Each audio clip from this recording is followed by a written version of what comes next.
कि जो राहुल गांधी का वोटर है, जो अशोक गहलोत का वोटर है, वो मोदी को भी अपना वोटर अपना हीरो मानता है। अगर आप ये समझेंगे कि नहीं, मैं मोदी को हराना मेरा मकसद है, तो मेरा भी मकसद है कि मोदी कभी ना दोबारा भारत का वजीर आजम बने। अगर मैं आपसे एक सवाल करूं, क्या तुमने कभी बीजेपी को वोट दिया, तो आप सब कहेंगे कि हमने कभी बीजेपी को वोट नहीं दिया, ना कभी देंगे। अगर मैं आपसे सवाल करूं कि क्या तुमने 2019 के लोकसभा के चुनाव में जयपुर की पार्लियामेंट से तुमने क्या मोदी को वोट दिया, तो सब कहेंगे कि नहीं, हमने नहीं दिया। तो फिर बताओ, यहां से कैसे बीजेपी कामयाब हो जाती है? मन में जो आपके बात है उसको आप सामने लेकर आए। भारत के संविधान में यह लिखा गया कि आपको इक्वालिटी मिलेगी, बराबरी मिलेगी। भारत के संविधान में लिखा गया कि भाईचारगी पैदा करना हम तमाम का काम है।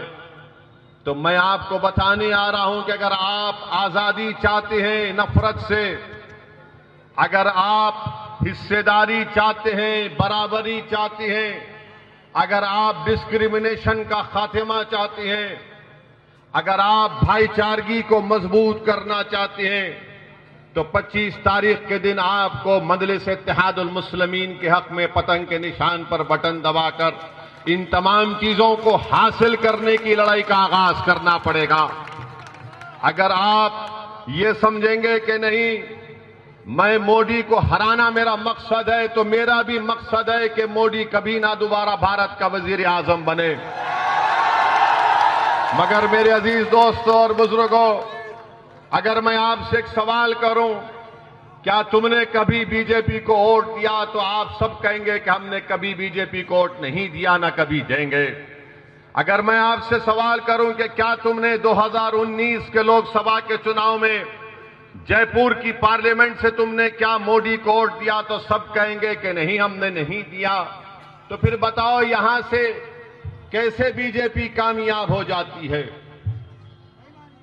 कौन भी बेईमानी से जरूर कामयाब होती या नहीं होती अलग बात है, मगर आप तो वोट नहीं दे रहे ना बीजेपी को, तो फिर कैसे कामयाब होती? तो मालूम हुआ कि जो राहुल गांधी का वोटर है, जो अशोक गहलोत का वोटर है, वो मोदी को भी अपना वोटर अपना हीरो मानता है और उनको वोट दे देता है। और जब हम इलेक्शन लड़ते हैं तो हमारे सामने आकर इल्जाम लगा दिया जाता है कि सदुद्दीन ओवैसी वोट काटने के लिए आ गया। मैं इन तमाम लोगों से पूछना चाहता हूं, बताओ, मैं तो पहली मर्तबा राजस्थान में आकर इलेक्शन लड़ रहा हूं, तो पहले बीजेपी किसकी वजह से जीती? बीजेपी के पूरे एमपी कैसे कामयाब हो गए? तो इसका जवाब कांग्रेस वाले नहीं दे पाएंगे, मगर अब कल से शुरू कर देंगे। ये तमाम कांग्रेस के जो जिम्मेदार लोग हैं, जो कांग्रेस के इशारे पर कठपुतली बनकर नाचते हैं, ये कल से शुरू हो जाएंगे कि ओवैसी जयपुर को आया और आकर इसने भड़काऊ भाषण दे दिया। तो मेरे चेहरे पर लिखा हुआ है भड़काऊ भाषण, इनको ही नजर आता, मुझे नजर कभी नहीं आता।